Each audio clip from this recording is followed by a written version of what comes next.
We are continuing to see possession by seller agreements used to a large extent in our market, and it's a great tool for home sellers who haven't moved out yet.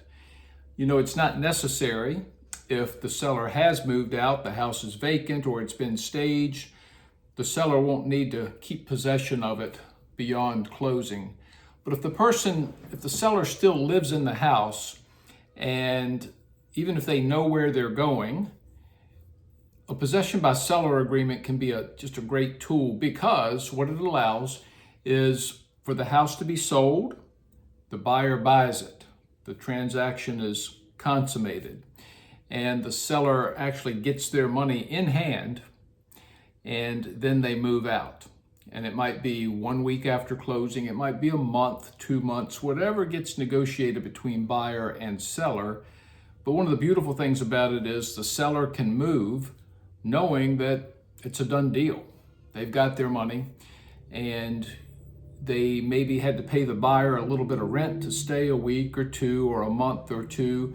Sometimes in negotiations, the buyer will even say, hey, no rent, accept my contract, and we won't charge you anything and let you stay in the house for an amount of time after the closing.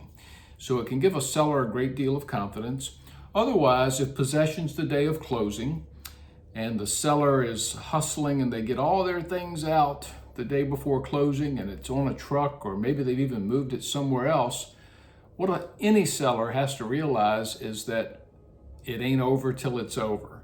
And anything can happen at the 11th hour that could keep that closing from taking place. So the seller could find themselves moved out and closing doesn't happen, no money coming their way, and the house has to go back on the market. Now, depending on the situation, it might not be all that bad of a thing. Your realtor will find another buyer and it'll come about eventually, but in certain circumstances that could really put a crink in the plans. So a possession by seller agreement can solve a lot of potential issues.